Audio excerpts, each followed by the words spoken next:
Good morning. Oh, don't judge me. I'm not ready. I just dropped DJ off at the bus stop. I'm not together. What do I want to say? I want to tell somebody to stop putting God in a box. And when I say that, I mean stop limiting God to only your expectations. I'm learning that when he says his thoughts are higher than our thoughts and his ways are higher than our ways, he mean that. Like, if we say we try to command a blessing over our life, right? And we want it to come exactly like this and exactly to the T, this, and this happens, right? This is how it's going to happen. It's not that God isn't willing to answer that way, but chances are God doesn't need you to give him a platform. He doesn't need you to tell him how you want the blessing to appear or you want something to appear, right? Of course, we can make our request known to God. He tells us to do so. But what happens is when something doesn't look exactly like we believe it should look, or when God doesn't do it exactly how we think it should be done, we end up missing the blessing. And then we end up just chucking it up to coincidence, or, we don't give God the full glory that he deserves because it didn't come in a way that we believe it should come. So I just want to urge you. There's people in the Bible who ask for specific signs and God did it. And he's willing. But don't limit God's ability to what you believe how you believe something should go. God he is able to do exceedingly and abundantly above anything you could ever ask or think. And he said that no eye has seen or ear has heard or entered into the hearts of men the things that he's going to do or has in store for you. So this is the way I think about it, right? And it's not that you set yourself up, you protecting your heart from being disappointed. And it's not about just having this hope and this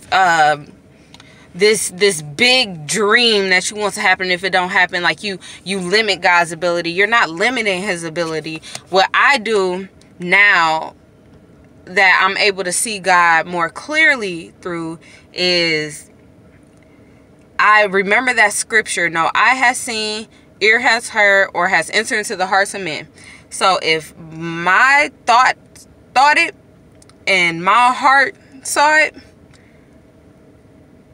God has something even greater than that. So if it don't come exactly how I want it to come, but it happens and it's better, I don't doubt God. Does that make sense? I don't question whether it was him that fulfilled it. If it entered into my heart or my thought, God has something even greater than that. So I rely on the scripture more than I rely on my own understanding. Proverbs 3, 5, and 6 has been the epitome of my life for the past few years. Trust in the Lord with all your heart and don't lean on your own understanding. Acknowledge him in all your ways and he will make your path straight. Look, when I first heard that scripture, it didn't click. It sounded so big or so unspecific, so broad. But I'm telling you, when you start getting close to God, man, my hair messed up. When you start, and my eyebrows. When you start getting close to God, you see how simple his word is. And when he say his word is his word, that's it. We make it extra spiritual. No, this is how simple that word is. Trust in the Lord with all your heart. Just fall out, flat out. Trust him, right? And don't lean on your own understanding. Don't rely on it. Acknowledge him in all your ways. So submit every plan that you have, every thought that you have, every intent everything to him. Acknowledge him in every decision you make. And he will show you which road to take. Something that somebody said to me not too long ago, it released me. They was like, if you make a decision and it comes to pass, that was in the will of God. No decision that you make surprises God. Like, if he allowed you to make that decision, that was a part of his will.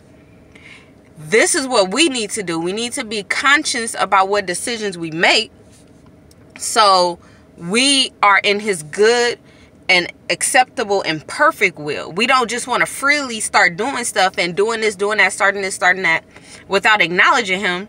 Because though he allowed you to make that decision, that might not have been the exact path that he wanted you to go down. So we are supposed to not lean on our own thought process. Always acknowledge God and see what is the best decision to make. Which decision is a part of your will that leads me closer to the promise that you have for me. Does that make sense? I feel like I ran it again on this video, but I'm just sharing stuff that gets like shown to me as it's getting shown.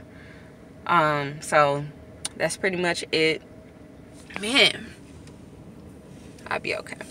I'm finna go and get ready. All right, man. I'm gonna take a picture. I'm gonna look so much better. Because right now I look a little busted. And I need my eyebrows done. I've been so busy. God blessed us with another car.